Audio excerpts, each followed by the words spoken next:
Check 1, 2. Yes, I think we're recording now. Well, good afternoon everybody. Songkran is officially over.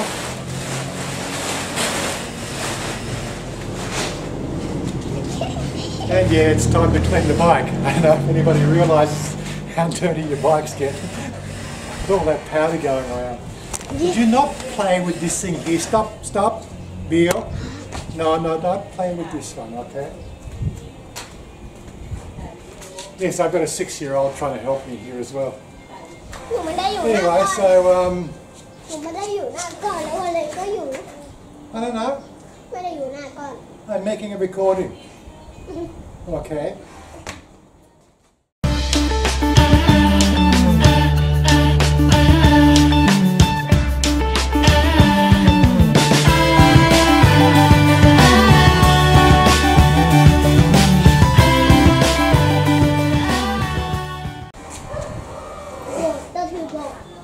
Yeah, look, got a few things on my mind, just some ideas for the channel and everything else I wanted to go through and give you guys a bit of a heads up about what's going on.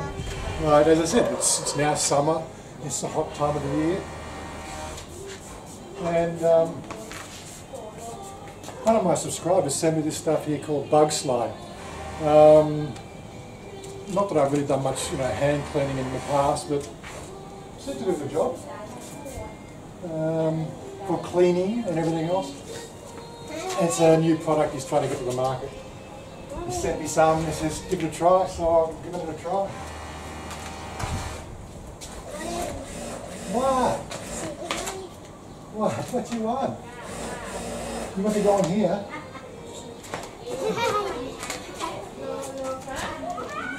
Oh my god, look at this. Check this one out. She wants to be a biker.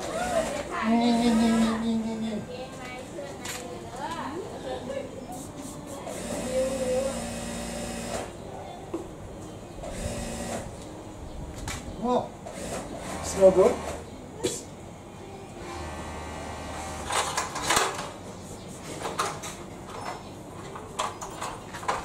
Anyhow, so basically I was just going to just have a few words about things in general. More to the point that what to do with this channel all the time. It's one of those challenging. Good. One of those challenging things. With everybody has a channel out there and what to do and what to talk about. Especially this time of the year when it's summer and not much going on. All the holidays are over. And for the next 3 months, people tend to stay a little bit inside because it's hot. I'm getting all the help in the world. They stay inside because it's hot, and not much really going on.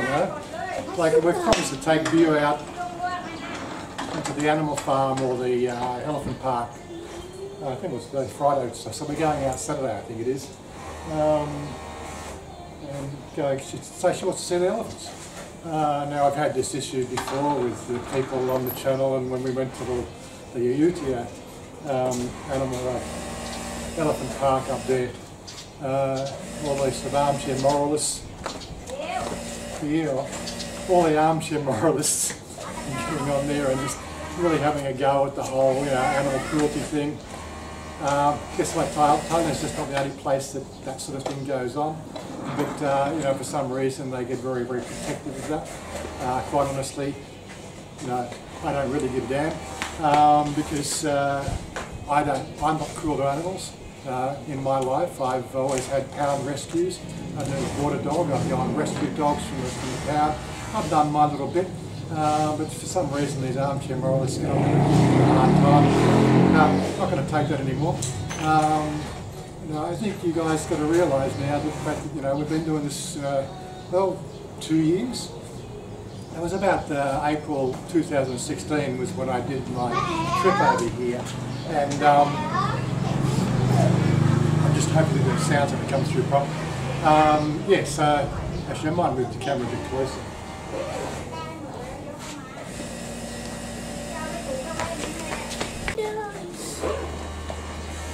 Okay, so here we are. Camera's a bit closer now, and I've got a passenger.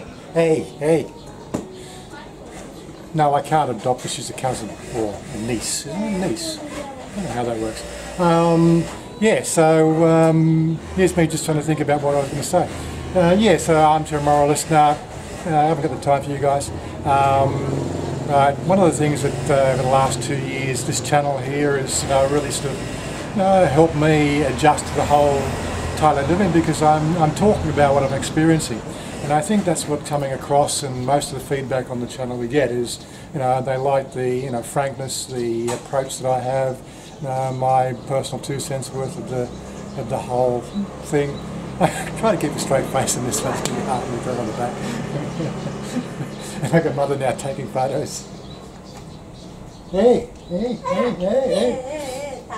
Yeah, so there's just a few things were on my mind, so I thought I'd just spend the time this afternoon. Sonia's out work again, and this is going to be the ongoing thing. We've always tried to strive to 3 videos a week and all that sort of stuff.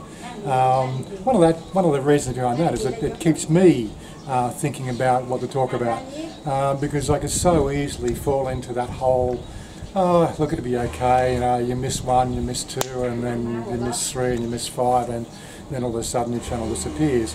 I think I have something to offer. Anybody sort of, really thinking about Thailand and Thailand living and Thailand lifestyle. Yes, you've got choices out there about living in the... She's going to knock the camera over. Stop. There's all that sort of stuff, living in the tourist zones. Yeah, the pros on that is, you get to live with a lot of other foreigners. And you don't really get to experience Thailand as it really is. And look, you can live the rest of your life there, and probably find a nice girl and have a happy time. Generally, it doesn't happen. That's one of the things that I do know from the encounters and the people I've talked to over the last 18 months to 2 years. Those sort of places are basically money traps, and keep a straight face. No, I'm not going to cut it out. It's all part of it. This is what is living in Thailand, and this is my niece, and she's a cutie. Yeah, with the powder on her face. Yes. Yeah. Hey. You. Yeah, so April last year, I went through that phase, like it was 1 year since that August, after that April move where I came over. I'd just been talking to the real estate agent about selling the house, because that was part of my plans to Bill. That was part of my plans in the whole moving to Thailand thing. I'm trying to have a straight conversation here, darling. I really am. And her English is getting really good now. Put on that? Kun put on that? Yeah. Yeah, so April 2 years ago was when I had just spoken to the real estate agent about selling the house. With the plans of my timing was to think about moving after I turned 56, because that's when the early superannuation stuff happens, and you can draw on your superannuation 10 years before everybody else if you know how the rules work. That's in Australia. I don't know how it works anywhere else. So I was speaking to my mate, and said, look, I want to sell, and he says, well, you need to do this, this, and this, and this, and this. So I did a trip in April, and this is distractions. Bill, go inside, okay? Huh? Go inside. I want to talk. I want to talk here, not talk to you. Okay? Okay. She's gonna get up. Yeah, so he said do all these sort of things, and yeah, then we'll go for what do they call it, 2 or 3 of these inspections, and then put the thing to market. I put the thing to auction. That was part of the plans. So I rang up my the guys that did my lawns, they also did landscape gardening and a few other things. He gave me the phone number for a painter.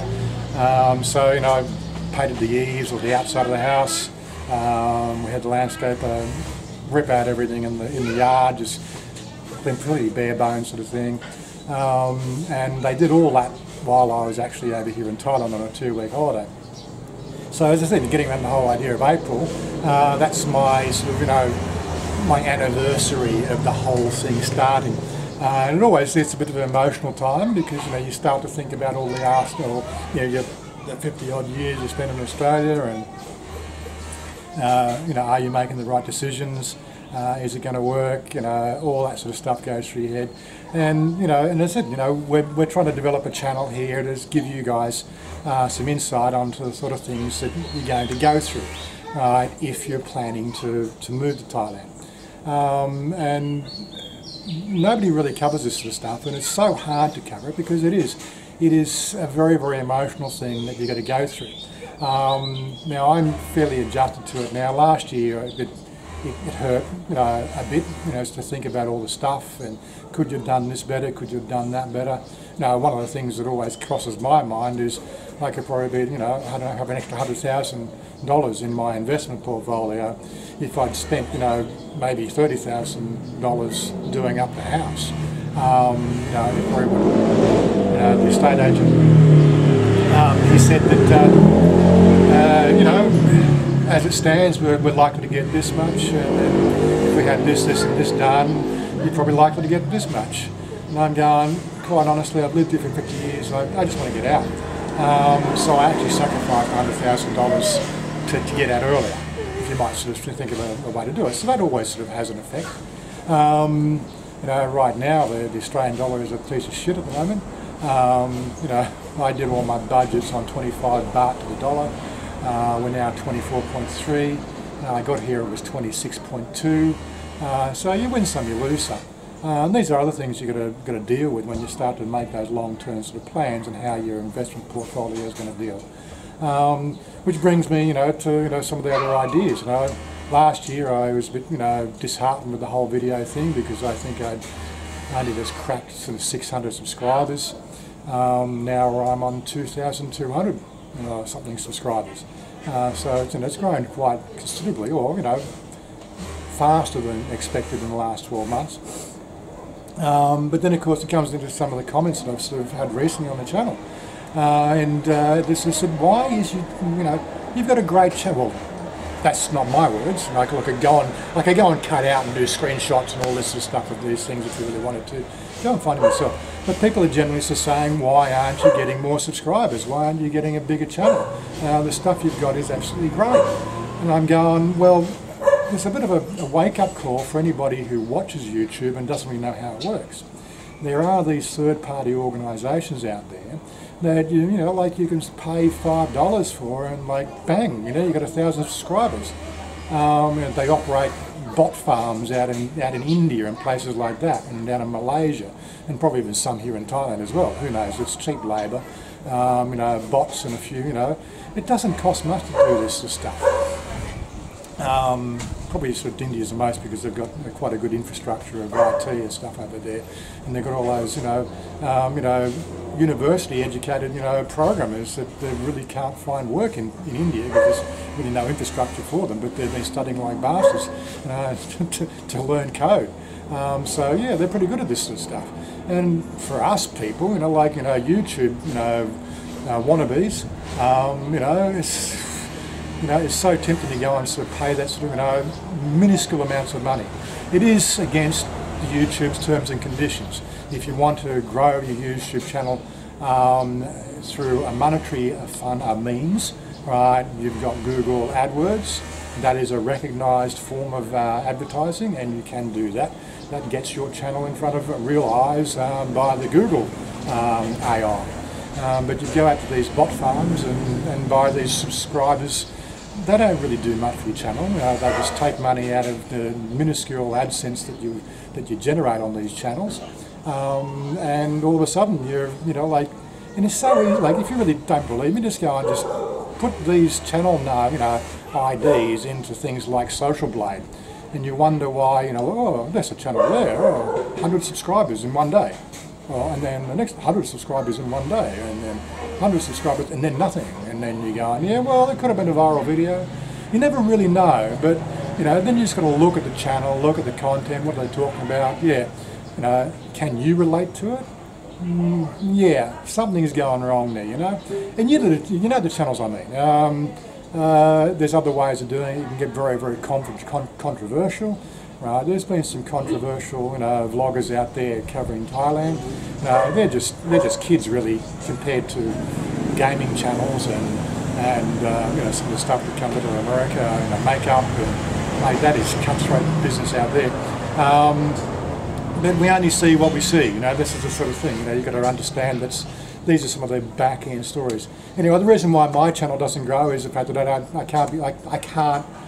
can't bring myself to obscure the real data of how your channel grows. My channel grows. It's just, you know, it keeps on growing as it gets shared amongst other people, and as YouTube feel the fact that it's worth sharing. Right. Well, when I say YouTube, it's not YouTube. It's an artificial intelligence that looks at click-throughs and retention of audience and so on and so forth. And I was talking to Andy. I met up with Andy. He runs a channel out of England. He comes here. He's got a wife in Thailand. Lovely bloke. He's the guy in the wheelchair. You know, and Andy Wright. You know who he is. Look, I'll put his link down below in the channel if you don't know. I'll put it up in the. Is it that corner or that? One of those corners. Andy's channel, like, you know, some people, you know, take the piss out of it. Like, and I can see why they do, because Andy's like throws it out there. He's just fishing for the trolls. That's what he does. But as we're saying, I didn't put it on camera. So probably he was having trouble with his GoPro, and he was doing the recording yesterday. So there's something that's going to come out on his channel. It just depends on how much that recording was working, because he keeps on having trouble with his camera. I'm sure we'll get through that. I gave him some ideas. Look, I'm no expert on this stuff, you know, like, and Andy's, look, he's a nice bloke. He really is one of those charming guys. When you get to know him, he's really a nice bloke. That's all I can say. Some of the suggestions I gave, look, you know, even me sitting here talking with you, Andy, you're a different person on camera. Why can't you get this person on the camera? And you can see that the cogs turning in his head, you know. Maybe he's missing something there, because he's a really nice, likeable sort of guy, you know. And he does everything in his power to bring the attention of, you know, bits and pieces of Thailand life and Thailand living. And I think he does a great job of that. He's more methodical than I am. Well, look, I'm just so off the cuff, it just can probably get boring, you know.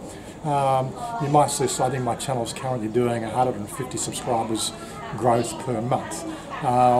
What you don't see behind the scenes is like, that's really sort of 250 subscribers per month and 100 drop off, you know, because it's a rotational thing, you know. People find your channel, they watch your back history, your backstory as much as they can, and, you know, their lives are busy, they'll go off and do something else, and basically it's all over and done with. They'll unsubscribe, you know, like, I don't know how anybody can select to have a, you know, a list of all their subscribed channels and sort of, you know, watch them all every day or every week. You know, come on, there's other things that other people's lives are going to do. You know, and it's not I'm a channel. It's just one of those things. It's just our life. You know, like as I said to Andy, it's like Coronation Street or Neighbours. You know, like there's nothing ever going to be super exciting on my channel except me talking off the cuff like this in front of a camera, giving him my thoughts and impressions of Thailand life and Thailand living. And there's little gems every video. There's always something, I think, of use for everybody who actually watches the full-length movie, clip, whatever. I try to keep them down to under 15 minutes, which this is going to be hard to do because it's going to be off the cuff and I'm just speaking my mind. And some of the good stuff is really right at the end of the video. Well, there's sort of a methodology behind that, getting back to the whole Google AI, which is really the point of this video. The Google AI is trained by your actions, right? So, you know, I make videos and I get to the point of a video probably 10 minutes into a video. or something like that, or the interesting stuff happens around 10 minutes into the video, because I want you watching for 10 minutes, like I do, nearly 4,000 hours a month of watch time on my video, and at the moment it's probably going to go up from here as well. Like I was talking to Andy, well, Andy can now sort of monetize or turn it on. He's got the subscribers, but he hasn't got the watch time. He needs to boost that up, so he does his live streams. That helps with his algorithms and everything else. But in my case, I don't want to talk about Andy. I want to talk about mine. So, by having people stick around, watch the videos longer, it improves the placement of the suggested ads. I suggested videos in the column when you're watching the videos. Right, so my video, this video here might be suggested, on one of Rob's channels or one of Kevin's channels, because we're all doing Thailand content. That's how I get discovered. And I don't really leave it up to you guys, but really what I'm getting at here is the fact that it's started time to take that to the next level. Right, I'm a great believer in word of mouth advertising. Right, so I'm not going to be paying the 5,000 rupees or whatever it is, or $5 US or whatever, I don't know how much it costs, to add an extra 1,000 subscribers who will never watch the channel. I'm going to sort of start to use the R0, R1 sort of idea behind a virus to get the word out. Like having just you people watching this channel, right? Who have you told about the interesting stuff that you've learned on this channel recently? I don't know, so recently, within the last week or two, is there anything that's been worth sharing? Like, I know there was some nice bits of Shonya's breasts in the last video, and the one before that, the respectable side of the Songkran celebration. One of the lowest viewed videos is the one we did at the fair before that.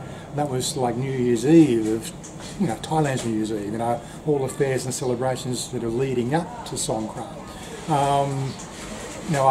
Apart from the fact that it's in the tag, you probably didn't see the Wall of Death video because you probably didn't think it was going to be interesting or didn't understand it. There's only so much I can do in a title and a what do they call a thumbnail, there's all sorts of things you can do there as well, but how do you get that, like I'm doing lots of things at a fair, I'm checking this out, checking that out. I'm with these lovely girls, having a good time, I'd rather show you a shot of the pretty girls because, girls are, they're clickbait, people like to click on pretty girls. Yeah, okay, so they're not really girls. Whatever, grow up, people. It's the sort of people I like hanging out with because I find they're real, if you know what I mean. They don't, in Thailand, they don't have to pretend. Right? I've been sort of in that community in Australia for quite some time, and it's really sort of it's a stark difference. I don't want to take my channel down the discussions of that, but I've been told I should work my history and my life in that sort of fringe culture. Is that the sort of things when people want? Do you want to know? I know one of the best-selling books is 50 Shades of Grey now.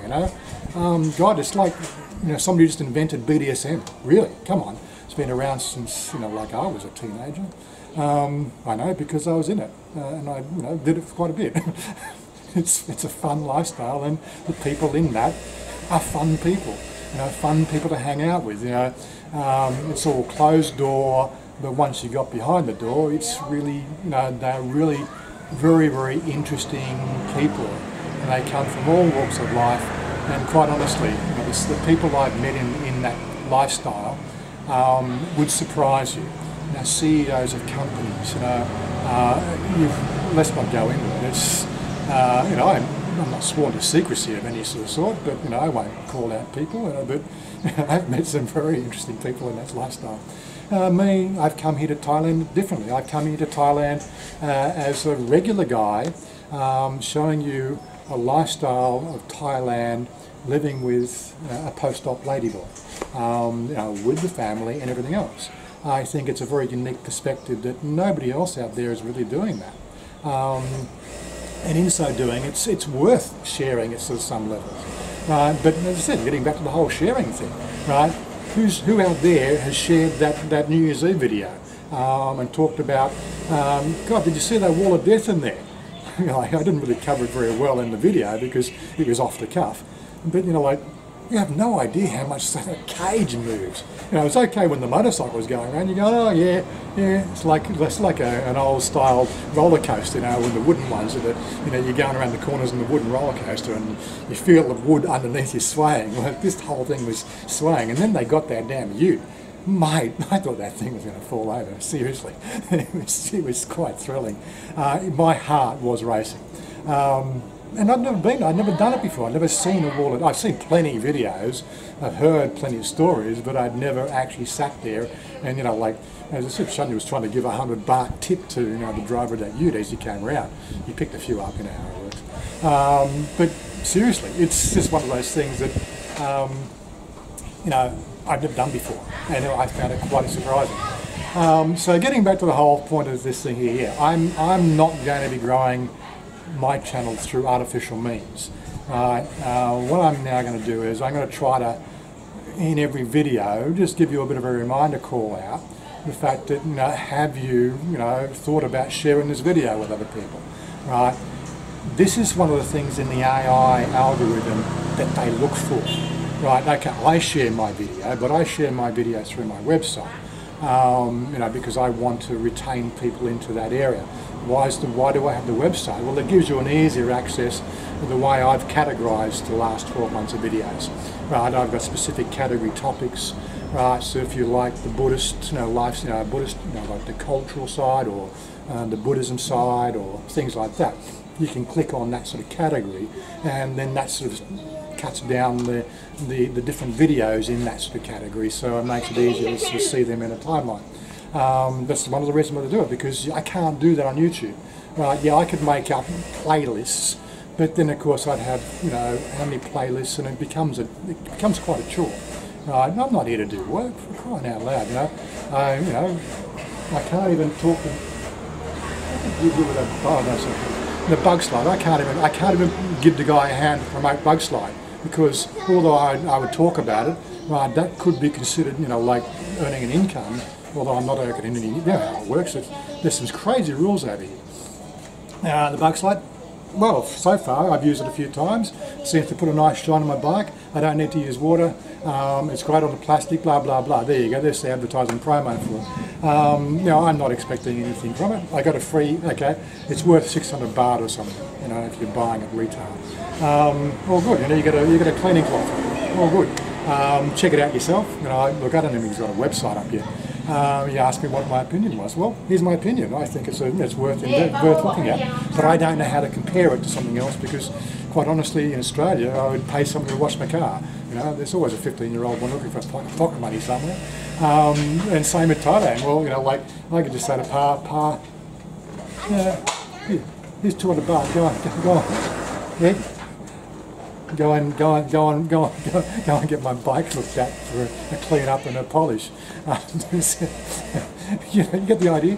And it's simple, you know, that's what I'm supposed to do here. That's the whole way this whole Thailand thing works. Now, as for the AdSense, well, I'm not really earning an income in Thailand through AdSense, because, you know, if you look at my algorithms, there's actually zero, you know, money made in the Thailand, you know, advertising, because that's just the way AdSense works, right? And my channel is registered to my Australian address, right? It goes through my Australian tax, right? Which, as far as I'm concerned, that's quite above the board in any way you're looking at the whole, you know, visa, you know, stipulation of not working in Thailand. And I could probably be argued that blue in the face on that one. Well, when they clamped down on the English teachers coming over here and teaching English without a visa, and clamped down on, you know, the people in Myanmar jumping the border, coming across and taking all the little restaurant jobs, and the people in Laos coming across the border and taking all the restaurant jobs, and the low wage farming work, and the people in Cambodia. When they clamped down on that as a serious part of their Thailand no working policy, you know, on visas and everything else, right, then I might worry about it on my channel, right, because, you know, like, I'm sure that they'd rather have, me spending 60,000 baht a month in the Thailand economy, which is what doesn't happen, right, from the people who jump the border in Myanmar and come here and work in Thailand, and even the ones who work here legitimately working in Thailand. This is some of the thing that they really can't. There's laws, right? I don't earn an income, or maybe $2 or $3 a month from the Thailand economy, from people who are watching my videos in Thailand, where those click-throughs generate income to the Thailand businesses, and so therefore under the regime, that's me generating an income in Thailand. Well, yeah, I'm sure you're going to miss out. Kicking me out for 60. I spend 60,000 baht a month here, right, for the 500 baht that I made, right. So you're going to kick me out of the country because of that? I think Thai people are a little bit more smart than that, right? So for those wanting to have a go at the whole Adsense thing, yeah, okay, above the board, below the board. Yeah, how about you clamp down on these videographers doing Thailand content without a visa? Well, supposedly without a visa. Who really knows? We don't know. And those sorts of people. The people over here doing Thailand vlogging, and studying, whatever. Again, they're not allowed to do that. They might not monetize, but still, what is generating income, right? If they're at a restaurant or a place or an eatery and somebody says, oh, I'm going to go check that out. Well, guess what? You've just created income from that restaurant, from that video, which you didn't even get paid for, right? So under the same regime, hey guys, you're generating income in Thailand. You are not even allowed to work for free, if you know what I mean. It's really quite an archaic law. It's under review and it will change in the next few years, right? But let's not go and have the arguments, right? I think so many people see so much bullshit out there that nobody knows what's real anymore. If you've got an IQ of 139, right, and you know how the system works, right, do your own research. It's so easy. It's just, Google's there if you know how to use it. Just start doing the damn research, find the real articles, and not the ones that are paid to be promoted. Because guess what? If somebody's paying to promote that article, generally it's got an ulterior motive going behind it, right? Nobody works for free. Yeah, I've got ulterior motives here. Yeah, like I will probably eventually sort of set up a business here as a promotional business. Right? It's up to me if I want to do that. Quite frankly, I don't feel like working. I don't need to work. I've got enough money. I'm not a billionaire or millionaire. I definitely have millions in Thai baht equivalent. But how many boats do you have to ski behind? How many sort of sports cars do you need to drive? I've got my bike. Really, that's all I ever wanted. Right? I got rid of my last bike because it was just dangerous to ride. It was wet all the time, and I was getting to that age where it was just inconvenient. And I've always wanted to have a bike again. I grew up when I was 15, living in Scotland. I had a bike. It might have only been a 50cc thing, but you can legally ride bikes in Scotland at 15 years old. There's this a learner's permit sort of thing, as long as the bike capacity back then was not over 50cc's. I had one of the fastest little 50cc's on the planet. As I could ride bigger bikes, I got bigger bikes.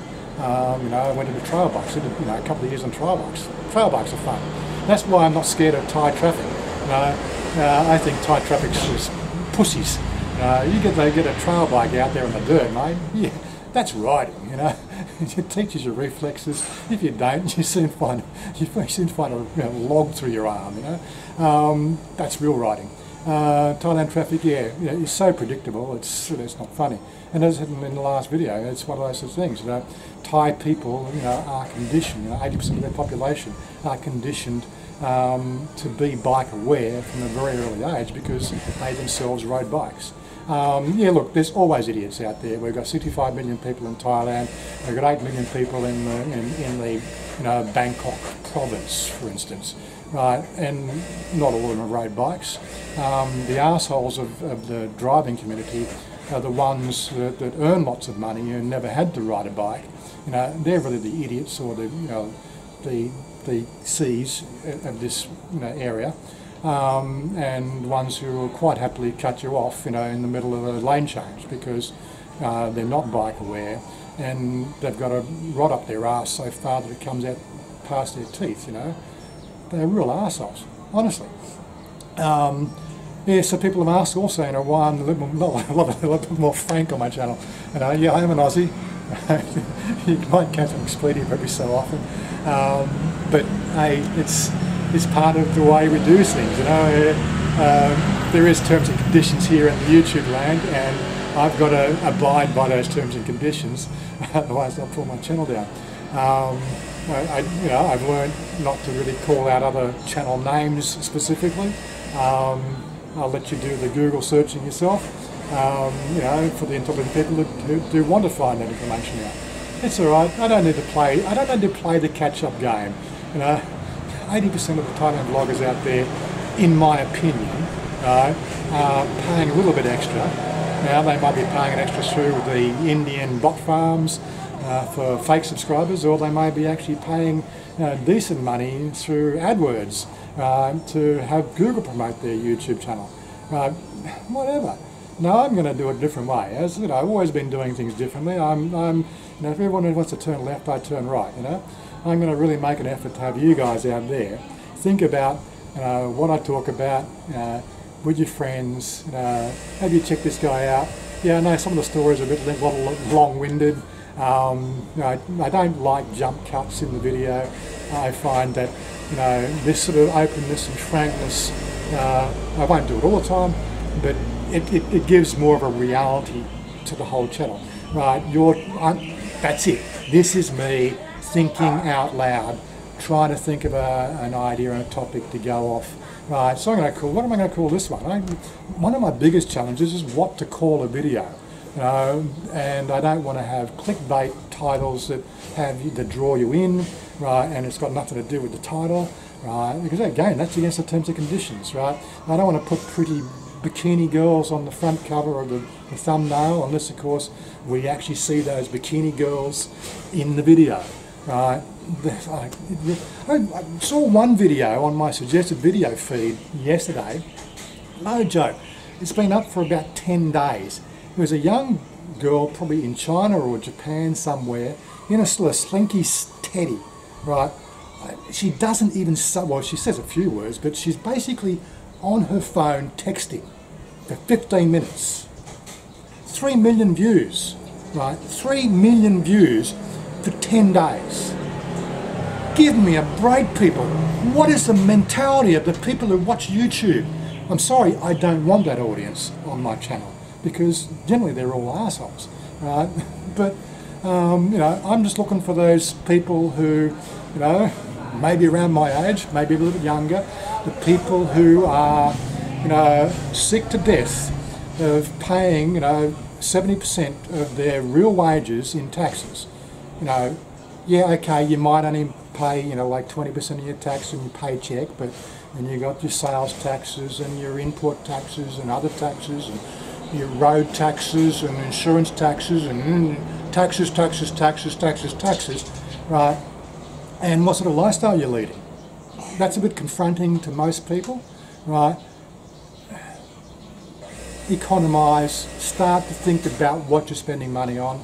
Start to work within your local communities, giving to the people inside your community, right? That beats the corporates, right? It's like you can say all you want on YouTube videos, but to shove it to the man, buy local, right? If everybody started buying local, guess what? Things would change. But we're so easy for convenience, I'm so lazy to get out of my fucking bed. Get out of my bed. There'll be there's a bleep in that one. Come on, guys. It's this is just a reality channel. Days of our lives, Coronation Street, neighbours, whatever you like to call it. I'll always have something interesting. And for the next 3 months, because of the heat, and showing this working, it's a bit hard to get out and about. But we will be doing that, promise it, right? I will endeavour to do 3 videos a week. I may even go in to do some live stream. People are on my case to do some live streaming. Yeah, I could do live stream off my Samsung, but it actually costs me for, to do an hour live stream on that. It costs me like $10, right, for the network charges, right? And one of the things I'm really anti, right? I might make $100 a month, right, on the Adsense and the Patreon and the PayPal, donations and stuff, when it all comes out in the wash. And I'm not scared to say that, and it's, it pays for dinner, it pays for entry fees into little places, right? But it's nothing to write home about, at least it's not coming out of my investment portfolio. I'm trying to share with my life with you guys to help you guys, right? If you want to help me, there's a Patreon link up there somewhere, there's a PayPal link down there. If you don't want to actually pay that, the best way to pay me, so those banners that come up on the bottom of all the ads, and click to say go and look at it, right? Because clicks through is when the advertisers pay me and not you guys, right? That's how you help these channels grow financially without really upsetting the apple cart. And these are some of the stuff that people just don't understand. I'm here to tell you how it really is, guys. It's the way I'm doing my channel. It's the way I'm going to try to sort of, present our life to you. And that's not my scooter. And I just want to make it as real as possible. So I'm signing out here because I probably talk way too long, but you know what I mean. Anyway, guys, catch you later. Peace out. And well, there's somebody else's tagline. No, I shouldn't use that. Anyway, guys, catch you later. Boy, that's my tagline. Shouldn't even say that too if she's here. Anyway, catch you later. Bye.